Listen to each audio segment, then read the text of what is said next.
Hello, this is problem set number 2, problem 8. A vertical cylindrical tank contains 1.8 moles of an ideal gas under a pressure of 0.3 atm at 20 degrees Celsius. The round part of the tank has a radius of 10 centimeters, and the gas is supporting a piston that can move up and down in the cylinder without friction. There is a vacuum above the piston. Part A, what is the mass of this piston? And part B, how tall is the column of gas that is supporting the piston? Okay, guys, a little background, quick background, right? When we say gas pressure, what exactly is gas pressure? Okay, let's say that we have a container here. Okay, and there's a piston, right? This is a piston right here.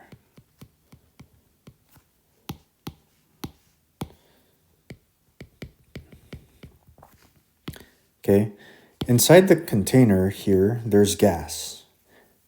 And when we say there's gas with a pressure, what do we mean by that?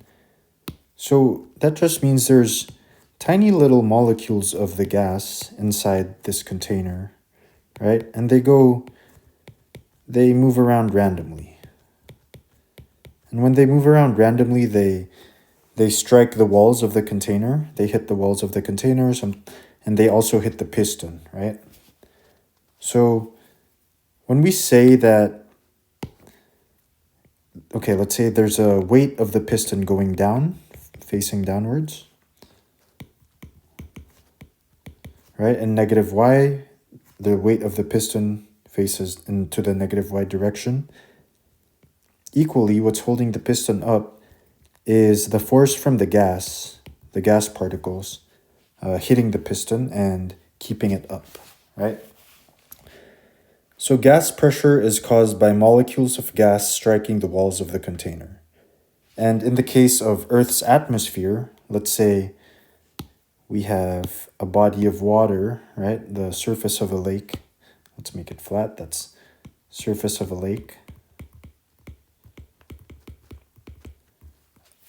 So the molecules of air, we'll use green for molecules.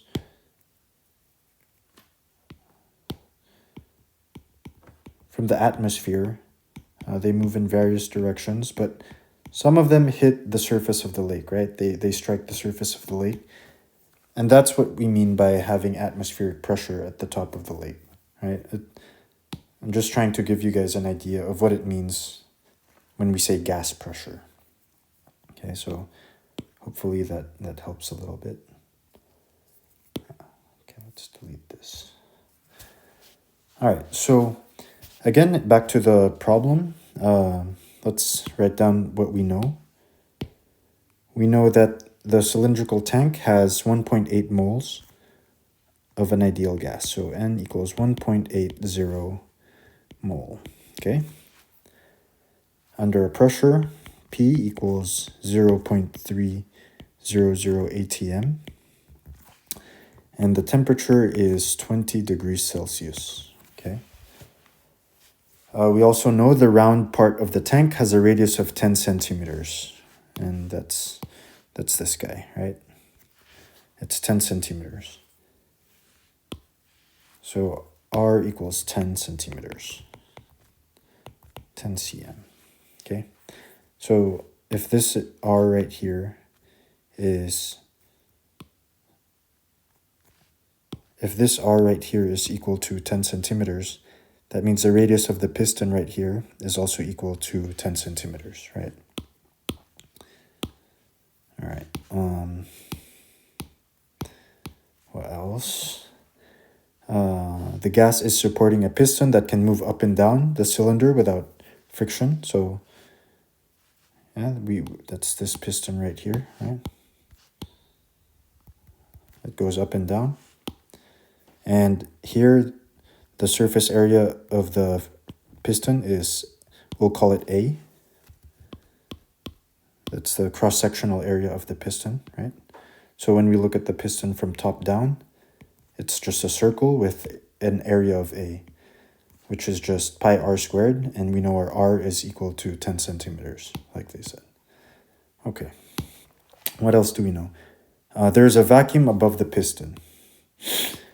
So above the piston right here, there's a vacuum. And what does it mean when there's a vacuum? Remember what we were talking about, gas pressure being caused by molecules of gas striking the walls of the container? Well, when you put a vacuum above the piston, we remove a large number of gas particles from the container above the piston. So if there's no gas particles, there's not these little orange gas particles moving around above the piston, then there's no molecules above the piston and thus no pressure, right? In real life, even with a very good vacuum, it's almost, you won't have no molecules. You have very little molecules, so very little pressure. But for simplification in this problem, let's say you remove all the molecules above the piston, and so there's no molecules hitting the top of the piston, so there's no pressure above the piston. Okay? All right. So for part A, what is the mass of the piston? M piston. Okay?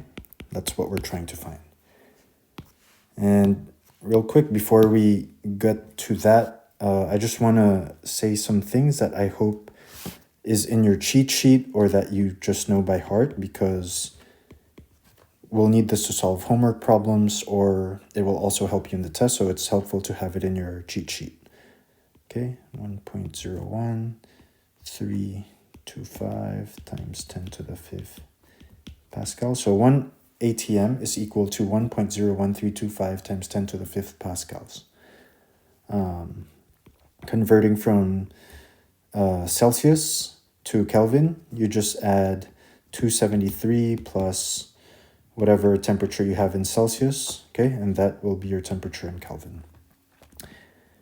The unit joules, that is the same as using the unit kilogram meter squared times meter squared over second squared.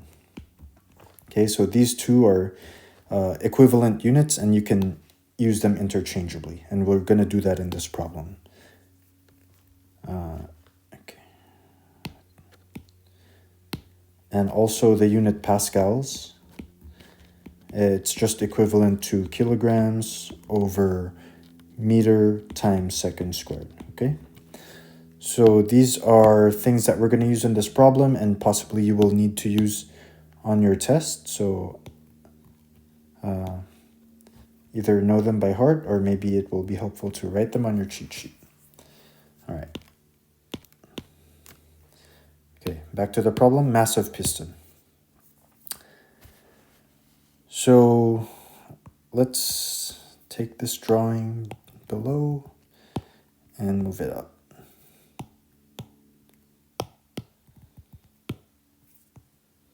Oh, is it not moving?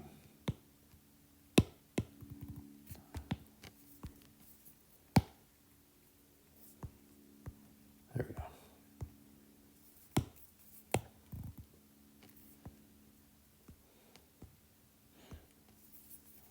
Doesn't need to be that big. Oh, we'll keep it big for now. So when we look for the mass of the piston, let's use a force diagram here. Okay, and let's use the color, I guess, red for force. The weight of the piston is facing down, right? If we have an XY coordinates, the weight of the piston goes towards negative Y direction, right? And the molecules, these little orange circles bouncing around the walls of the container and underneath the piston, provide the piston with a force because of the gas particles, right? Going upwards towards positive Y, okay? So if we have a force, or summation of forces along Y, it would say that in positive Y, we have F gas minus weight of piston is equal to 0, right? We're going to have this equation right here. Okay? And what is the weight, or in other words, actually, this would be F gas is equal to weight of piston, right? Okay. What is force, guys? I'll use purple just so to differentiate it. All right. First, what is pressure? Pressure is equal to a force over an area, right?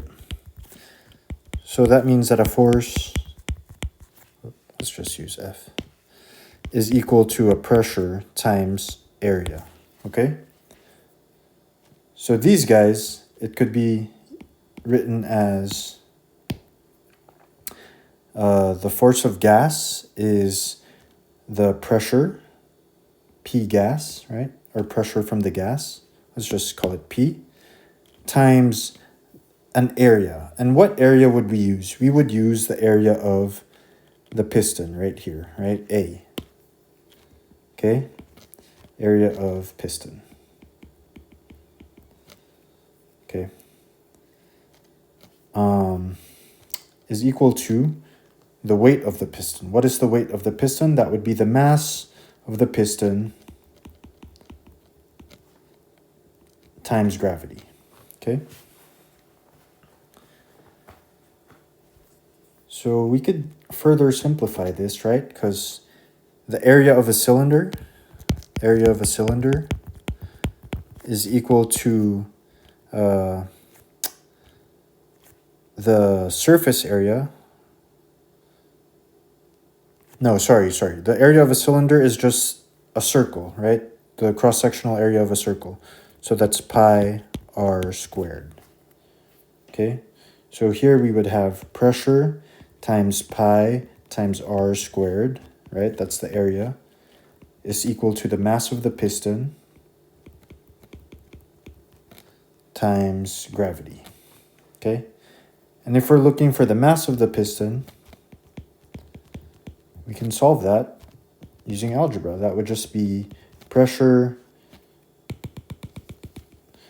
times the surface area, which is pi r squared, right? Cross-sectional area of the piston, divided by gravity, okay? And what is P? P is given to us in the problem as we said, let's use a different color. Let's use this guy. They said P is equal to 0.3 ATM. And I just showed you guys here how we can convert ATM and pascals, right? 1 ATM is equal to 1.013 times 10 to the 5th pascals. Okay? So let's convert this to pascals. So 0.03 ATM, right? 0.0300 ATM is equal to, well, if 1 ATM is equal to 1.013 1325 times 10 to the 5th pascals, right? So our units will cancel out, ATM and ATM, and we will be left with, I've plugged that in the calculator, we will be left with 30,000,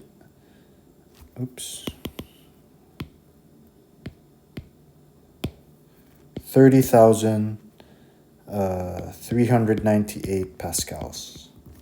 Okay, so 0.3 ATM is equal to 30,398 pascals. Okay, I'm just going to make this a little smaller.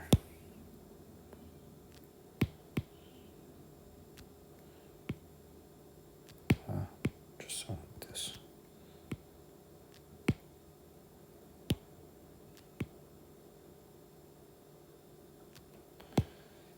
All right, forget it. Anyways, this is the amount of pascals. Okay, now let's delete this. You know what? I'm going to leave it. All right, now let's change our temperature in or sorry, let's change our R to meters, right? And this one's pretty easy, so I won't do it. This is just 0.1 meters, okay? Or let's say 0.10 meters, okay? R is 0.10 meters. And I guess you should also know that the constant for gravity is equal to G is equal to 9.81 meters per second squared, okay? And that should, actually you should know that already, but if not, then yeah, add it to your cheat sheet. So, okay, let's plug in our values now to find the mass of piston. So for pressure, we have 30,398 pascals, right? And remember, right here, pascals is just kilograms per meter square, second squared, okay? So I'm gonna, instead of using pascals, I'm just gonna right now change it to kilograms per meter times second squared, okay? So that's my pressure. Times pi times r squared. What is r squared? That's 0.10 meters squared, okay? And I'm going to divide that by gravity, which is 9.81 meters per second squared. All right? So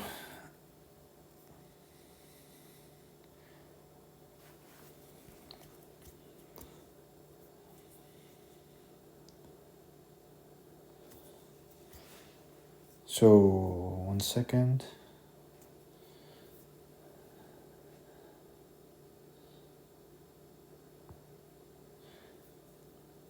When I plug all this in my calculator, my mass of my piston is going to equal to 97.35 kilograms. Okay? My units would cancel out and I would have 97.35 kilograms. So that's my final answer for part A. Okay? Okay, now let's move on to part B. And so that was part A right here, and now part B. Part B, what is the question asking? How tall is the column of gas that's supporting the piston? So how tall is this H right here? In this picture, right? This H. That's the column of gas supporting the piston. So H equals how much? And in order to solve that, I will use the ideal gas law equation. Okay. I'll use a different color. So let's use, I guess, brown. Ideal gas law. Okay, that equation is PV equals nRT. Okay? So let's plug in our values, right? We know the value of P because we solved it right here. So P is,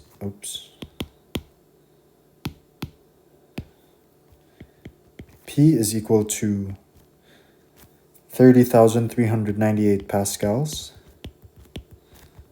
Okay. And V is, what is the volume of this space right here? I'm going to use fuchsia, I guess. So what is the volume right here in a cylinder? It's just area times height, right? You should know that the volume of a cylinder is the cross-sectional area times height. So area times height, okay? Area of a cylinder times height is equal to N, which is given to us, right? N is right here, 1.80 moles. Okay, so 1.80 moles. And R is the gas constant. I guess you should also have that on your cheat sheet. And R is equal to 8.31 joules per mole times Kelvin. And sometimes you can also use, this is all equal. This is also R, but with different units. It is 0.08206 liters times ATM over mole times Kelvin, okay? So these two are equal, just they have different units. As you can see, the numerator is liters times ATM, and here it's joules. And how do you know which one you will use? Well, it depends what you're trying to cancel out, okay? And I know my joules is equal to kilograms meters squared over seconds squared, so I think for this problem, I will use this version of R, okay? So let's plug that in. So R is equal to 8.31 joules per mole times Kelvin. And my temperature, again, that was 20 degrees Celsius, which is, you have to add 273 to convert it to Kelvin. And I'm going to do that. And then our temperature would be equals 293 Kelvin, okay? I'm going to use the same, I'm going to keep it consistent. So equals 293 Kelvin, the same color. So times 293 Kelvin, okay? So again, what am I looking for? I'm looking for H, this guy, right? So do I know the area of my cylinder? It's pi r squared. We just mentioned it right here. So then we can find, we know everything and we can find H, right? So again, this is 30,398. Instead of pascals, remember I can substitute it to kilogram over meters times second squared, and I'm going to do just that. Okay, so kilograms over meter times second squared. Okay, that's the same as Pascal, so I didn't change anything. Times pi r squared. Okay, and r squared is 0.1 meters, as was given in the problem, squared. Okay, times h is equal to 1.80 mole times 8.31. Again, instead of joules, I'm going to convert my units to kilogram times meter squared over second squared because I want to cancel things out. I want to cancel out units. Okay, so instead of joules, I will use times kilogram over, times meter squared over second squared. And then I won't forget to this moles times Kelvin on the denominator, so I'll add that as well. Times mole times Kelvin, okay? And times the temperature in Kelvin, which is 293 Kelvin. Okay, so now we have everything and we can solve for H. H is equal to 1.80 mole times 8.31 kilograms times meter squared over second squared times mole times Kelvin times 293 Kelvin divided by 30,398 kilograms per meter times second squared times pi and times 0.10 meters, and we square that, okay? So we can plug this in our calculator and we can start to eliminate our units, cancel out units. And when you do that, you will get that H is equal to 4.59 meters. And that would be the final answer for part B. All right, guys. I know I did a little side stories in this problem to explain some things, but sometimes I think it's important to understand the problem fully. So, you know, in the future, if you already know these things, just, you know, skip ahead past the little details that I provide. Okay, thanks.